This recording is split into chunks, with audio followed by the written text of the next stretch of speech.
தற்கொலைன்றது ஒரு முடிவு இல்லைங்க. நமக்கு நாமே ஏற்படுத்தக்கூடிய ஒரு சாபக்கேடு. எப்ப நாம தற்கொலைக்கு பண்ணலான்னு யோசிப்போம்? தவறா முடிவெடுப்போம். வாழ்க்கைய வெறுத்து ஒதுக்கும்போது மட்டும்தான். எனக்கு வாழவே பிடிக்கல. என் தலைக்குள்ள ஒரு சத்தம் கேட்டுக்கிட்டே இருக்கு. நான் சாகப் போறேன். ஐ வாண்ட் டு டை அப்படின்ற சத்தம் கேட்டுக்கிட்டே இருக்கு. அப்படின்னா, தற்கொலைங்கிற உச்சக்கட்டத்துக்கே போயிட்டீங்கங்க. வாழ்க்கைய வெறுத்து போயிருக்கீங்க. இந்த வீடியோவை கேளுங்க. உங்க முடிவை மாத்திக்கிருவீங்க. வீடியோல போறதுக்கு முன்னாடி உலகத்தையே அதிர வைக்கக்கூடிய ஒரு சூசைட் கேஸ். அதை பார்த்துட்டு நம்ம வீடியோக்குள்ள போலாங்க. செப்டம்பர் 25 உலகையே அதிர வைக்கக்கூடிய ஒரு நாள். 2000 யுஎஸ் கலிஃபோர்னியால கோல்டன் கேட் பிரிட்ஜ் கேள்விப்பட்டிருப்பீங்க. ரொம்ப ஆழமா இருக்கக்கூடிய பயங்கரமான ஒரு பிரிட்ஜுன்னு சொல்லலாம். இந்த இடத்துல கிட்டத்தட்ட 1700க்கும் மேற்பட்ட சூசைட் கேஸ் நடந்திருக்குங்க.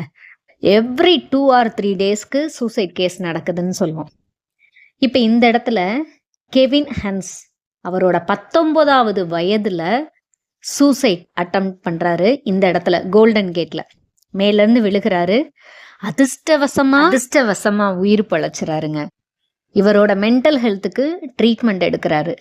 ட்ரீட்மெண்ட்டுக்கு அப்புறம் உயிர் பிழைச்சதுக்கு அப்புறம் அவர் பேசுறாரு. என்னோட மைண்டுக்குள்ள நான் சாகணும்னு தோணிக்கிட்டே இருந்துச்சு. அந்த இடத்துல என்னோட எமோஷ்னல்ல நான் அங்கே நிற்கும் போது மேலேருந்து கீழே விழுகணும்னு நினைக்கும் போது யாராவது ஒருத்தர் என்னாச்சு அப்படின்னு என்கிட்ட கேட்டிருந்தாங்கன்னா நான் இந்த அளவுக்கு போயிருக்க மாட்டேன். அதுக்கு யாருமே என்னோட எமோஷ்னலை புரிஞ்சுக்கவே இல்லை. இந்த மாதிரி யாராவது பிரச்சனையில் இருந்தாங்கன்னா தனியாக விட்டுட்டு போகாதீங்க. அவங்க சரியாகிற வரைக்கும் ஒருத்தவங்க அவங்கள என்கேஜாக வச்சுக்கோங்கன்னு அவர் அட்வைஸ் பண்ணாருங்க. அதுக்கப்புறம் அவரோட கோலே என்ன தெரியுமா? அந்த பிரிட்ஜு மேலே யாராவது தற்கொலை பண்ண இருந்தாங்கன்னா அவங்கள காப்பாத்துறதாங்க. அவரும் அவர் மனைவியும் இதை சேவையாக செஞ்சுக்கிட்டு வர்றாங்கங்க. This is one of the most special days of my லைஃப்னு அவர் பேட்டி கொடுத்துருந்தாரு. அதே மாதிரி தான் வாழ்க்கையை வெறுத்து போனவங்க உங்கள் வாழ்க்கையை என்கேஜாக வச்சுக்கிட்டிங்கன்னா இந்த மாதிரியான தற்கொலையை தடுத்துக்கலாம். அதுக்கு நம்ம வீடியோ இருக்குது, இதை கொஞ்சம் கேளுங்கங்க. வாழ்க்கையை வெறுத்து நீங்கள் பேசுகிற வார்த்தைகள் தான் உங்களோட எதிரிங்க. உங்களோட மைண்ட் செட்டை மாற்றுறதுக்கு சில டிப்ஸ் நான் இங்கே கொடுக்குறேன். உங்களுடைய தற்கொலை எண்ணத்துலேருந்து விடுபடுவீங்க. முதலாவதா உங்களோட எண்ணங்களை தூய்மையாக வச்சுக்கோங்க. பாசிட்டிவிட்டியை வளர்த்துக்கோங்க. குறிப்பாக ஜேர்னல் எழுத கற்றுக்கோங்க. உங்களோட ஃபீலிங்ஸை கேட்க ஆள் இல்லைன்னு நினைக்காதீங்க. ஜேர்னல் எழுதுங்க. உங்களோட ஸ்ட்ரெஸ்ஸை ரிலீஸ் பண்ண உங்கள் ஃபோக்கஸை இம்ப்ரூவ் பண்ணுங்க. எதெல்லாம் கவனம் செலுத்தணும்னு நினைக்கிறீங்களோ அதில் கவனம் செலுத்துங்க. அடுத்ததா ஃபர்கிவ். உங்களுக்கு வெறுப்பாக எண்ணங்களை உண்டாக்கியிருப்பாங்க இல்லையா, அவங்கள மன்னிச்சிருங்க. பிகாஸ் ஃபர்கிவ்னஸ் தான் உங்களோட எமோஷ்னலில் பேக்கேஜ் பண்ணுங்க. மற்றவங்கள மன்னிச்சிருங்க. உங்களுக்கு ஹாப்பி தரக்கூடியது எந்த விஷயமோ அதுக்கு முக்கியத்துவம் கொடுங்க. அதுக்கடுத்து உங்களோட மென்டல் ஹெல்த்தை வச்சுக்கோங்க.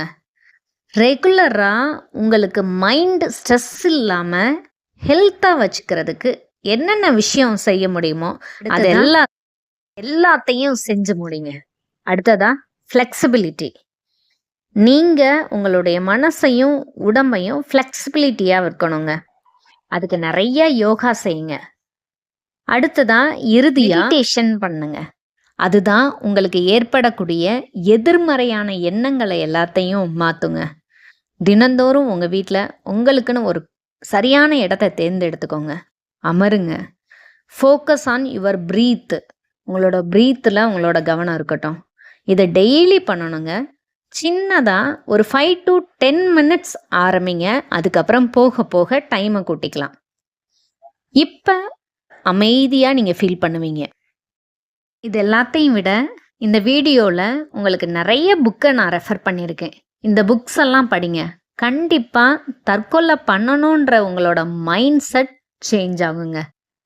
இப்போ சொல்லுங்க, நீங்கள் அந்த எண்ணத்தில் இருக்கீங்களா? நீங்கள் வாழணும்னு நினைக்கலையா? கண்டிப்பாக உங்களால் முடியுங்க. உங்களோட எதிர்மறையான எண்ணத்திலிருந்து விடுபட முடியுங்க.